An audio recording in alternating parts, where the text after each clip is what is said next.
Hello friends, hi. నేనైతే జొన్న రొట్టెలు చేస్తున్నాను. చూడండి,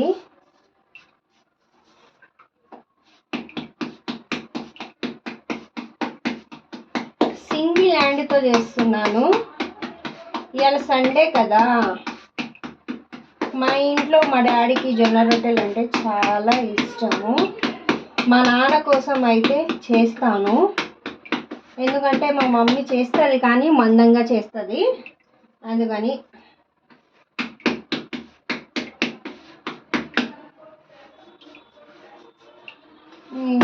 ఇట్లా రొట్టెలు అనేటివి కొంచెం కొడితేనే బాగుంటుంది. ఎట్లా ఉన్నాయో, షేప్ అయితే ఎలా వస్తుందో, కొంచెం నీళ్ళు ఉన్నాయో ఏమో అడుగునా అర్థమైతే లేదు. ఆగిపోతుంది, రొట్టె తిరగాల్సింది ఆగిపోతుంది. ఇట్లా తిరుగుతూనే మంచిగా అనిపిస్తుంది. కింద పొడి పిండి ఉంటే మనకి రొట్టెలు ఇట్లా రౌండ్గా తిరిగితే కొంచెం మంచిగా అనిపిస్తుంది. చూడండి, మందం రావద్దు. ఇదో పిండి తక్కువ అయితే ఇట్లా తిరగదు రొట్టె.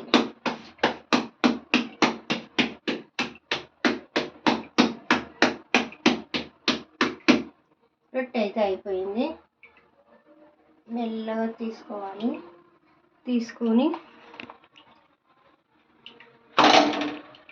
పెంక మీద వేసుకోవాలి. ఎస్, వేసుకున్నాం కదా.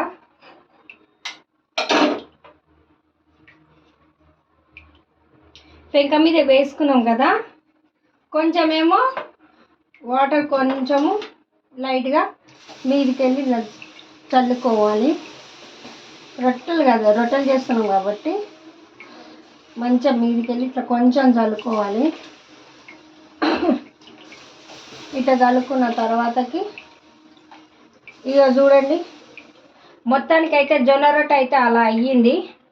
చూడండి, మీ స్టైల్లో కూడా ఇలానే చేస్తారా? జొన్న రొట్టెలు మా స్టైల్లో అయితే ఇలానే చేస్తాము మేమైతే. జొన్న రొట్టెలు అయితే చూడండి ఎంత మంచిగా షేప్ అనేది, రౌండ్ షేప్ ఎంత మంచిగా వచ్చిందో. ఇప్పుడు కూడా ఇంకొకటి చిన్న చేస్తున్నాను. మనం ఏం చేయాలంటే, జొన్న రొట్టెలు చేసేటప్పుడు మనం ఏం చేయాలంటే కొంచెం బందోబస్తుగా కింద పొడిపిండి అనేది వేసుకోవాలి. అట్లా పొడిపిండి అనేది బందోబస్తుగా కింద వేసుకుంటే రొట్టె అనేది చుట్టూ తిరుగుతుంది. మనకు అట్లా తిరుగుతూనే మంచిగా అనిపిస్తుంది. ఇగో ఇట్లా ఇట్లా ఇట్లా ఇది అనేది ఇలా తిరిగి మళ్ళీ వేయాలి. చూసారా ఎంత నీట్గా వచ్చిందో? ప్యూర్ జొన్నలతోటి నేనైతే రొట్టెలు అయితే ఇలా చేస్తున్నాను. కనబడుతుందా? ప్యూర్ జొన్నలతోటి. ఈ పెళ్ళిళ్ళ కాలం ఏం వచ్చిందో కానీ మ్యూజిక్లు అయితే వస్తున్నాయి. ఇగో పిండి ముద్ద అయితే తయారైపోయింది. మనకు ఆ రొట్టె అయిపోయే వరకు మనము దీన్ని రెడీ చేసుకోవాలి. అక్కడ ఆ రొట్టె చూస్తూ ఉండాలి, ఇక్కడ ఇది చేస్తూ ఉండాలి. ఫాస్ట్గా కావాలంటే ఈ మాత్రం చెయ్యాలి. ఎందుకంటే అప్పటి కాలంలో మన పూర్వ అమ్మమ్మలు కానీ రాగి ముద్ద, తైగ జొన్నలు అవి ఇవి బాగా తినేవాళ్ళు. ఏదైనా కానీ మనం చేసే దాన్ని బట్టి ఉంటుంది అంటారు కదా, అందుకని. చూడండి, సింగిల్ హ్యాండ్తో ఎలా చేస్తున్నానో. కింద పొడిపిండి లేకపోతే కొన్ని వాటర్ ఉంటే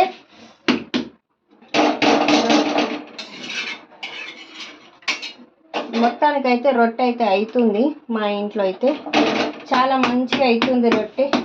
మీ ఇంట్లో కూడా సండే స్పెషల్ ఏముంటుందో?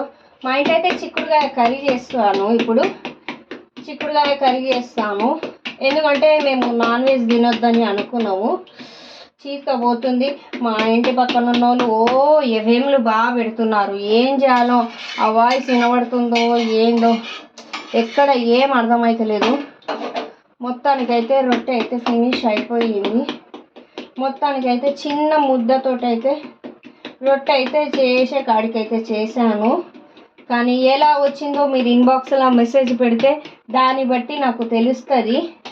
ఓకేనా ఫ్రెండ్స్, కొంచెం వీలైతే మెసేజ్ ఇవ్వాలని అందరినీ మనస్ఫూర్తిగా అనుకుంటున్నాను. చూడండి మొత్తానికి ఎలా ఉన్నాయో. రొట్టె అయితే జొన్న రొట్టె అయితే ఇలా పొంగాలి. చూడండి, నేను అసలు ఇందులో బియ్యం కూడా కలపము. కొంతమంది బియ్యం కలుపుతారు. ఎస్, మేమైతే బియ్యం కూడా కలపలేము.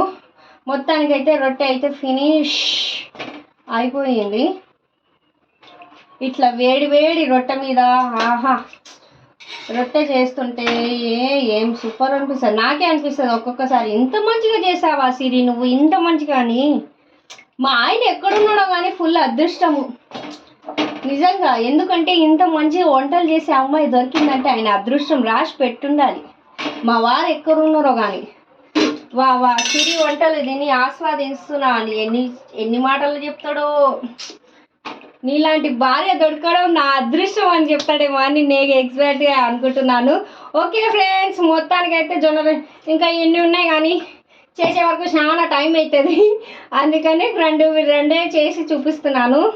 మీరు ఫస్ట్ టైం గిట్ట మా ఛానల్ ఫస్ట్ టైం చూసినట్టయితే ఒక లైక్ చేసుకోండి. పక్కన బెల్ ఐకాన్ కొట్టకుండా మాత్రం మిస్ కావద్దు. ఓకేనా, సబ్స్క్రైబ్ చేసుకోండి. పక్కన బెల్ ఐకాన్ కొట్టకుండా మాత్రం మిస్ కావద్దు. ఓకేనా, బాయ్ మళ్ళీ.